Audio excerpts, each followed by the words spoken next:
Icons. Now we are going to describe all the icons that exist in Minero. These icons have the same function of the menu bar. However, these make a quick access towards such functions. Open project,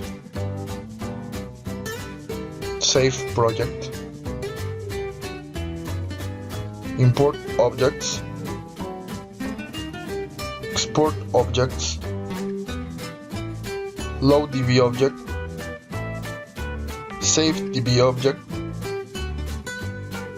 new object, export points, import render property, export render property,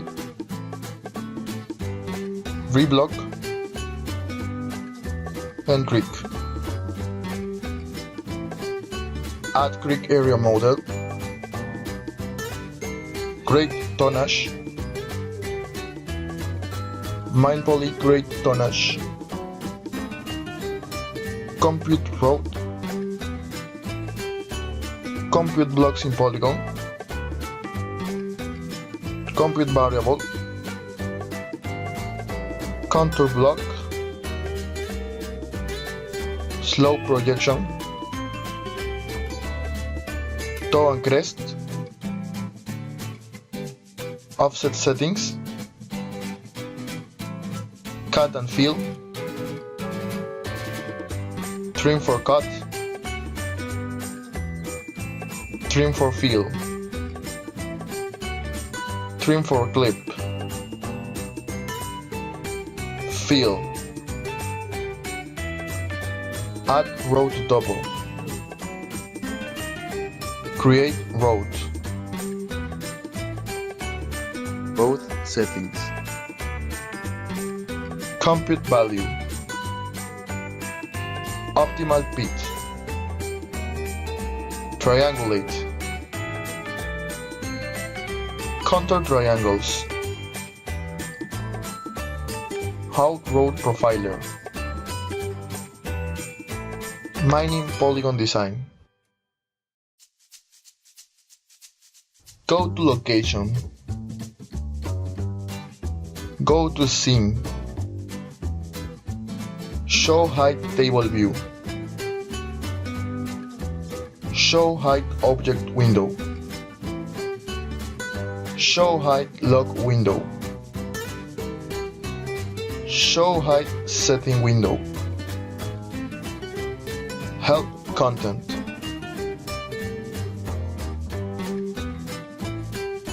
objects. Object user interface is in the left inside. It's divided by the type of the object as pattern, in which the drills are placed, block, in which the block model is placed, polygons, in which all the polygons as a topography, the final pit, and a stockpile, etc., and triangles, in which triangulated objects as solid are placed, in order to obtain a three-dimensional visual perspective.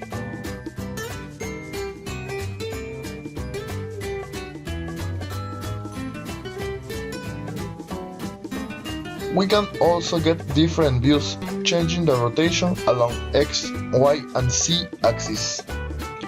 We can manipulate the render property as the thickness, depending on how many benches we need to see, up and down.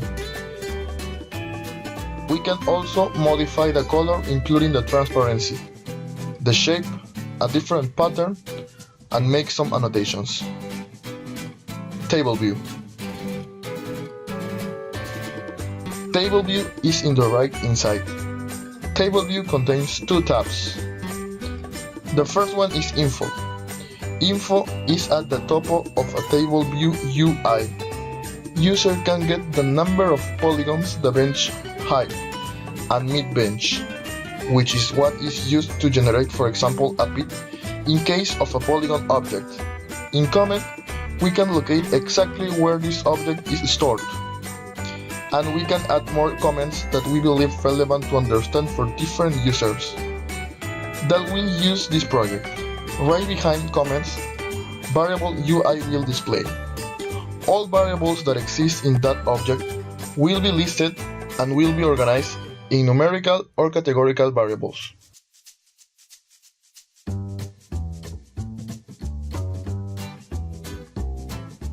Contents is the second tab in Table View. User can get detailed information on the point-by-point level. Coordinates will be listed in the first columns. In case of block model and patterns, we can get its location, different grades of mineral that are in the pit, and a list of variables that are part of the mine planning and or control process. Working area. Now, we will operate in the working area. We will do 3 basic activities. Create a polygon, use the cutting and filling tools, and make a report. Create a polygon. We must create a new object with the letter N, in which there are 3 types of objects: pattern, block, and polygon. We must be in the edit mode to edit, and we will record with letter R to save the latest changes temporarily in the project. The polygon will be created by using left-click button. In this case, we are generating a pentagon. If we want to delete points, we can do it with the right-click button.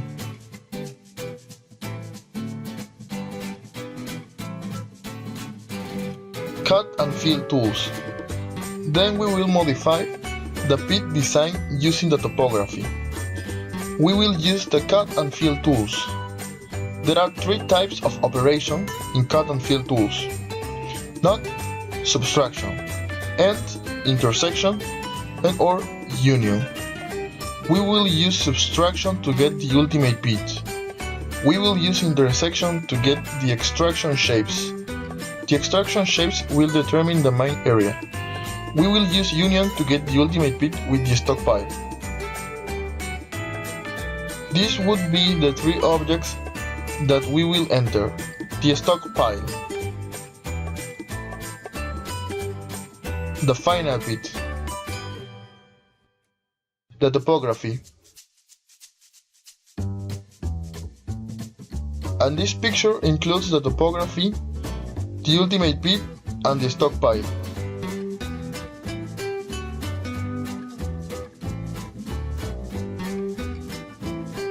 Grade tonnage. Using the extraction shapes, we can generate a report. Using letter G, user will get the grade tonnage user interface. We can even add the reblock model if we want to have a report with several variables, which can be directly exported to Excel. Application settings. This window has been divided into 4 parts: General, Object Property, Grid, and Pattern.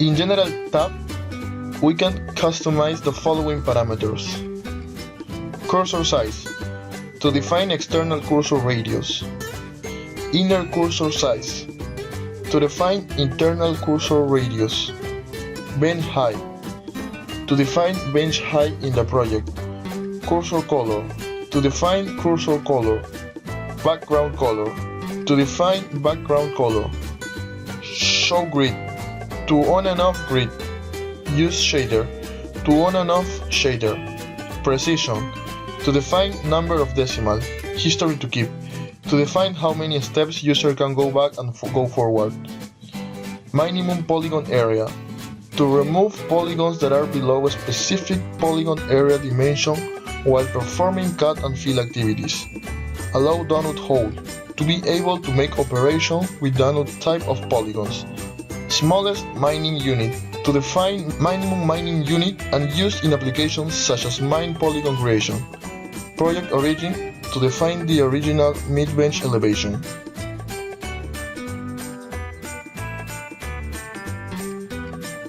In Object Property tab, we can change some default parameters, and these new parameters would be predetermined and personalized by the user.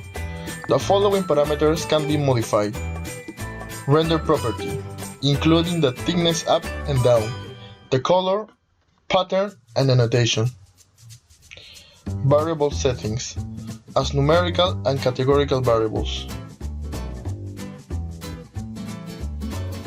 In grid, we can predetermine a grid coordinates and it's based upon the origin, grid size, number of grid, and A color for each axis.